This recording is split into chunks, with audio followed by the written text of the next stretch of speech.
Praise the Lord. இயேசுவின் ரத்தம் ஜெயம். தினமும் இயேசு நிகழ்ச்சிக்கு உங்களை கர்த்தராகிய இயேசு கிறிஸ்துவின் நாமத்தில் வரவேற்கிறேன். செய்தியின் தலைப்பு: கனவிலும் கண்டிராத ஆசீர்வாதங்கள் பெறுவீர்கள். ஆதார வசனம் எபேசியர் 3:20. நாம் வேண்டிக் கொள்வதற்கும் நினைப்பதற்கும் மிகவும் அதிகமாய் நமக்குள்ளே கிரியை செய்கிற வல்லமையின்படியே செய்ய வல்லவர். கிறிஸ்துவுக்குள் அன்பானவர்கள், கர்த்தர் நமக்குள்ளே கிரியை செய்கிறார். எதற்காக?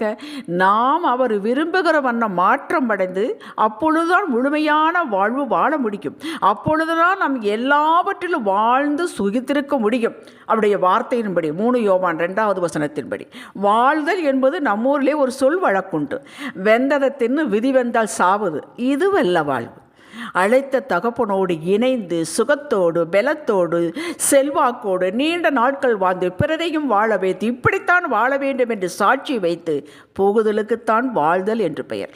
நாம் மறைந்த பின்னும் நம்முடைய செயல்கள், குணாதிசயங்கள், நல்ல தன்மைகள் நின்று பேச வேண்டும். மக்களுடைய மனதில் இடம் பெற்றிருக்க வேண்டும். அதுதாங்க வாழ்வு. நாம் பல காரியங்களை விரும்புகிறோம், ஆசைப்படுகிறோம். எதன் அடிப்படையில் என்றால் மற்றவர்களை பார்த்து இதோ அவங்க மாதிரி இவங்க மாதிரி என்று. சரி, நமக்கு தெரிந்து அவ்வளவுதான். ஹோட்டலுக்கு அந்த காலத்தில் போல அடுத்த டேபிளை பார்த்து நாம் ஆர்டர் பண்ணுகிற காலமும் உண்டு. அப்படி கர்த்தரோ உண்மையுள்ளவர், மெய்யான தெய்வம். நம்மை அழைத்தவர் நம்மை குறித்து மிகுந்த உயர்ந்த திட்டம் வைத்திருக்கிறார். ஏசாயா 55:9. நமக்கெல்லாம் அது பிடிபடாதுங்க. நம்ம மூளை சின்ன மூளை. அப்படி வாழ வேண்டும் என்று அவர் எதிர்பார்க்கிறார். நாம் நம் பிள்ளைகள் எப்படி வாழ வேண்டும் என்று எதிர்பார்க்கிறோம், முயற்சி எடுக்கிறோம், ஆசைப்படுகிறோம். அதை காட்டில் 1000 மடங்கு அவர். இது நமக்கு தெரிவதில்லை. ஆம், தேவன் தம்மில் அன்பு கூறுகிறவர்களுக்கு ஆயத்தம் பண்ணினவைகளை கண் காணவும் இல்லை, காது கேட்கவும் இல்லை, அவை மனுஷனுடைய இருதயத்தில் தோன்றவும் இல்லை.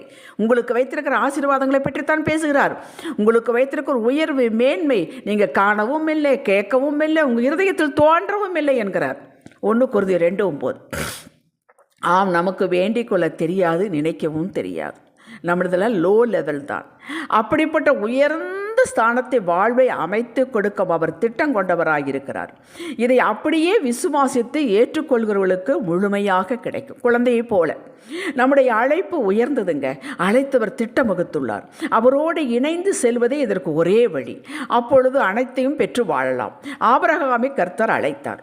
அவன் இதற்கு வேண்டிக் கொண்டானா இல்லை நினைச்சானா? ரெண்டுமே இல்லை. தேவன் அழைக்கிறார் என்பதை தெரிந்தவுடன், தெளிவானவுடன் புறப்பட்டு விட்டான். கேள்வி காப்படே கிடையாது, புறப்பட்டு விட்டான். கானான் கொண்டு வந்து சேர்த்தார். புறப்படும் போது வயது 75, பிள்ளை இல்லை. ஏதோ ஒரு குழந்தை கொடுத்தால் இந்த இடத்தில் நமது வாரிசு நிற்கும், சந்ததி நிலைப்படும் என்று எண்ணினான். இல்லை என்றால் வேலைக்காரன் பிள்ளைகள் தான் நாளைக்கு சுதந்திரவாளி ஆவார்கள் என்று தான் நினைத்தான். கேட்டான். நட்சத்திரங்களைப் போலும் வம்சம் சந்ததி இருக்கும் என்று அவன் கனவில் கூட நினைக்கல. கனவு வந்திருந்தா கூட கெட்ட கனவு என்று நினைச்சிருப்பார். இன்றைக்கும் நாம் யாவரும் ஆபிரகாமின் விசுவாச சந்ததி என்று அழைக்கப்படுகிறோம். ஆம், வானத்தின் நட்சத்திரங்களைப் போல் அது பெருகி கொண்டே போகிறது. மணலினுடைய எதை தூளை எண்ண முடியுமானால் என்ன என்று சொன்னால் முடியாதுங்க. அப்படி இயேசுவின் சந்ததியை எண்ண முடியாது. தேவன் தன்னையே நான் ஆபிரகாமின் தேவன் என்று இன்ட்ரோடியூஸ் பண்ணும் அளவிற்கு அவனை வாழ வைத்தார். ஆபிரகாம் செய்ததெல்லாம் என்ன? விசுவாசித்தான். எதை விசுவாசித்தான்? கர்த்தர் கொடுத்த வாக்கை. அவரையும் வாக்கையும் பிரிக்க முடியாது. அடுத்து ஒன்று செய்தான். போகும் இடமெல்லாம் பலிபீடம் கட்டி பலி செலுத்தினான். விசுவாசித்தான், நன்றி செலுத்தினான். விசுவாசித்தான், நன்றி செலுத்தினான். இரண்டையும் காணுமாறி செயலில் காட்டினான். அதாவது அவரது உறவில் நிலைத்திருப்பதை கீழ்ப்படுதலில் செயலில் காட்டி வந்தான். விசுவாச நடை வாழ்வு என்பது காணாததை நம்பி அவர் வார்த்தைக்கு கீழ்ப்படிந்து நடப்பதாகும். இதை அவன் செய்தான். ஆபிரகாம் நினையாத மேலான வாழ்வை வாழ்ந்தான். அப்படித்தான் நீங்களும் நானும் வாழ்வோம். நிச்சயமாய் வாழ்வோம். நிச்சயமாய் நீங்கள் வாழ்வீர்கள். லூக்கா 19:3 சகேயு என்ற ஆயக்காரனுக்கு தலைவன், பெரிய பணக்காரன், ஆனால் குள்ளன். இந்த இயேசு எப்படிப்பட்டவர் என்பதை பார்க்க ஆசைப்பட்டார். நிறைய கேள்விப்பட்டிருக்கிறார். நாமும் தான் பார்ப்போமே இவருக்கு எப்படித்தான் இருக்கிறார் என்று. அவ்வளவுதான் நம்முடைய ஆசை. கூட்டத்தில் அவனை பார்க்க முடியாது. ஏனென்றால் இவனுக்குள்ளன். அவர் வருகிற வழியில் முன்னாக ஓடிப்போய் ஒரு காட்டத்தி மரத்தில் ஏறி அமர்ந்து கொண்டான். இயேசு வந்தார். அந்த மரத்திற்கு அருகில் வந்ததும் இயேசு அண்ணாந்து பார்த்து அவனை கண்டு, சகேயுவே, நீ சீக்கிரம் இறங்கி வா, இன்றைக்கு நான் வீட்டிலே தங்க வேண்டும் என்றார். லூக்கா 19:5. சகேயு நினைத்தானா இல்லை வேண்டிக் கொண்டானா? ரெண்டும் இல்லையே. ஆசைப்பட்டான். எப்படி இருக்கிறார் என்று பார்க்க ஆசைப்பட்டான். அவன் நினைப்பதற்கு மேலாக ஒரு வாழ்வு கிடைத்தது.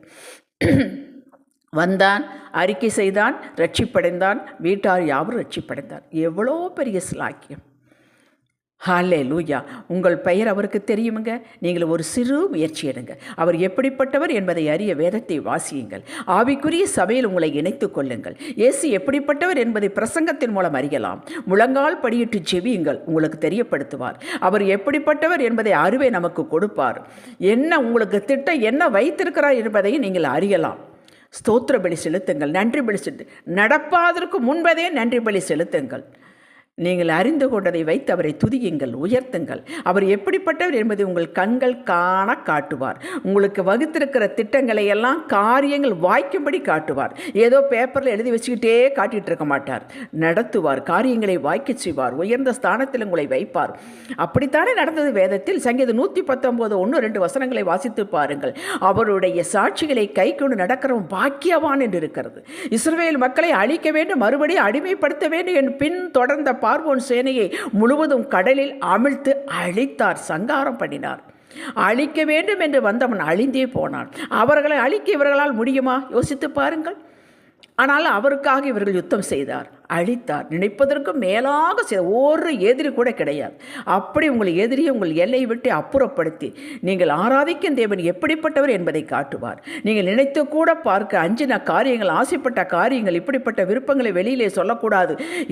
இவனுக்கு பார் எப்படிப்பட்ட ஆசை என்று நிந்திப்பார் என்று இருதயத்தில் புதைத்து வைத்திருக்கிறீர்களே சில விருப்பங்களை, ஆசைகளை அவருக்கு தெரியும், நிறைவேற்றுவார். இங்கே யாரிடம் சொல்ல வேண்டாம். அதற்கு மேலேயும் செய்து வாக்கு கொடுத்த தேவன் மாறுவதில்லை. நீங்கள் நம்பினவர்கள் நீ வெட்கப்பட்டு போவதில்லை என்பதை காட்டுவார். பேதுரு நினைச்சானா தான் பிரசங்கம் பண்ணினால் 3000 5000 பேர் ரட்சிக்கப்படுவார்கள் என்று? பேதுரு நினைத்தானா பிறவி சப்பானி ஆண்டவனுடைய நாமத்தினால், இயேசுவை நாமத்தினால் எழுப்ப முடியும் என்று? அவன் நினைப்பதற்கு வேண்டுவதற்கு மேலாக செய்தார்.